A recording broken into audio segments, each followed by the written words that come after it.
Chapter 283 Old Affections. Han Li felt that if he told Mo Fengwu that Mo Kaiwan and her mother had disappeared, he would be telling her far too much. So long as Mo Fengwu knew that her family still lived in this world, that was enough. Whether or not this girl would be able to meet with Mo Kaiwan and her mother depended on the world. Han Li then briefly recounted the events of how he came across Mo Kaiwan, causing Fengwu to nearly cry tears of joy.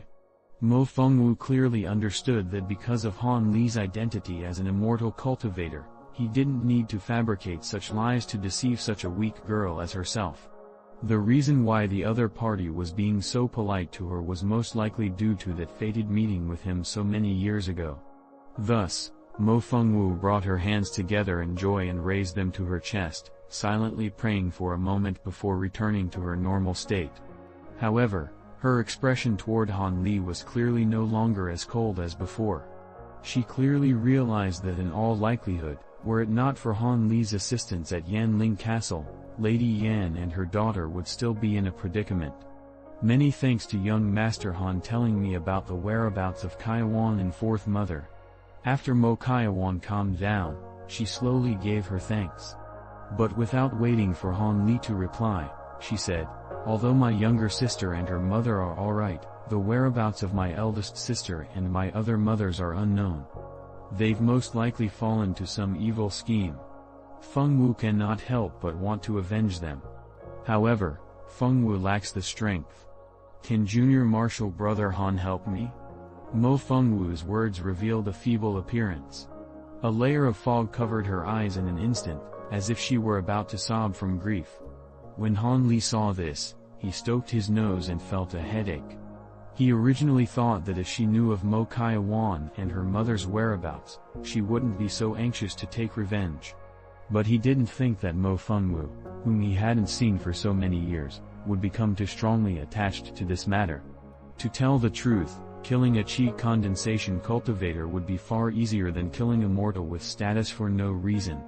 Han Li learned the reason why after he entered Yellow Maple Valley. It turned out that all the many provinces of the state of Yue had been clearly divided between several large clans and the 7 great sects. So long as a powerhouse of great influence had existed for some time within a province, cultivators would secretly pay some attention to them. Some would even be provided assistance from cultivators originally. The land province's Mo estate and the hegemon's villa were new and developing powers. Thus, they weren't contacted by cultivators. Else, when Han Li was sent to kill the hegemon's villa's Ouyang Feidian, how could he have gotten away so easily without being investigated? However, the Rainbow Sect was different. That sect had been established more than 100 years ago and was regarded to be ancient. Thus, the Spirit Beast Mountain of the 7 great sects, the controller of the land province, tacitly approved of them. The shadow of Spirit Beast Mountain was most likely looming behind them. As a result, when the Mo estate fought against them, they suffered great defeat.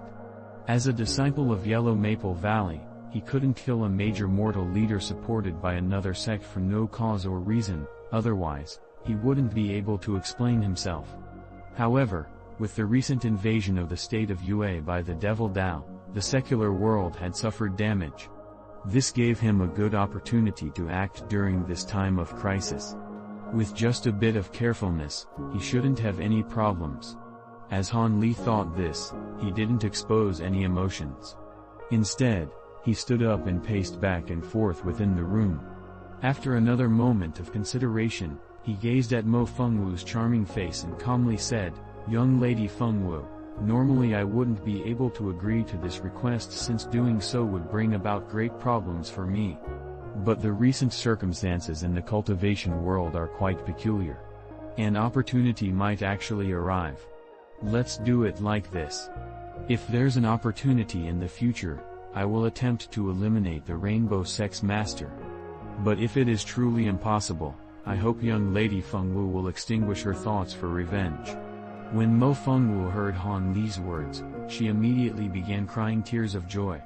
Seeing her bright and beautiful crying beauty caused Han Li to become despondent for a moment. The year he first saw Mo Fengwu, he was quite moved by that sweet-tempered second young madam of the Mo estate. To this day, that memory still gave him a kind and warm pleasant feeling, causing him to recall it fondly. That was the first time he felt feelings of romantic passion. This small promise was none other than a show of affection. Despite this thought, his appearance was the same as always. He planned to bury this emotion deeply in his heart and no longer speak of it again. From Han Li's agreement, Mo Fengwu eventually looked over to him with happiness. Her face was filled with appreciation. She didn't say anything further and walked toward Han Li. Suddenly, she pressed her soft and fragrant lips lightly against his face. Then, with a bashful and slightly perplexed expression, she said, "With Junior Marshal Brother Han's promise, even if you can't kill that person, Fengwu cannot thank you enough." After saying this, the young woman silently donned her cloak and hurriedly left his room. Han Li touched the spot on his face where he had been kissed with an odd expression. Not long after, he held his chin with a single hand and sunk into deep thought for a very long time. At daybreak on the second day, Han Li woke up from qi-refining meditation and thought of the events that happened last night. He couldn't help but inwardly sigh. If Mo Fengwu also possessed spiritual roots, he would definitely introduce her to Yellow Maple Valley and cultivate the Great Tao as her Tao companion. With this thought, Han Li washed his face and walked out of the room. He intended to become familiar with the layout of the Qin residence and then further consider his other matters. But he didn't think that just as he walked out, he would discover the smiling Qin Ping in the courtyard. Without waiting for Han Li's astonished inquiries, he quickly stepped forward and explained, "This one was ordered by Lord Qin to serve as young master's personal servant for the time being. In the future, if young Master Han requires any errands to be done, do not hesitate to tell me." As Qin Ping spoke to Han Li, his expression was respectful and excited. His thoughts were quite simple. Although this young Master Han came from a small region and people wouldn't see him as very bright, this person was at the center of the Lord's eye and held the Lord's complete favor. Besides, if he served this young master well, perhaps he might also invite the Lord's favor. As Qin Ping thought this and made his own selfish calculations, he constantly looked down at this young country bumpkin master with disdain, especially when he first heard he was to be his servant. Qin Ping had already been told by a madam's maid that this was most likely to be the Lord's illegitimate child. So long as the Lord lived, who would dare to treat this young master unfairly? Also, how long he would follow young Master Han was a matter that would depend on how the tides changed. This would raise his position far faster than running errands for the third madam. Han Li naturally didn't know of this person's true thoughts, instead feeling only that Qin Ping conducted himself in accordance to Qin Yan's wishes. He knew he was unfamiliar toward Yujing and the Qin residence, so having this person immediately come to guide him was quite timely. Just as Han Li thought this, he couldn't help but reveal a smile. Then he bluntly said to Qin Ping, "I haven't yet seen a large portion of these buildings, so I want to take a look around. How about you accompany me?" "Yes, young master." Given his first assignment, Qin Ping enthusiastically answered. As such, Han Li had Qin Ping lead the way and strolled around the huge Qin residence. Although he spoke of the women's quarters, it wasn't suitable for Han Li to see them up close. Even so, when people saw them pointing it out from a distance, they didn't dare to say any gossip. After all, Qin Yan's previous words affected the entire Qin residence. This is the second Master Fu Di's courtyard.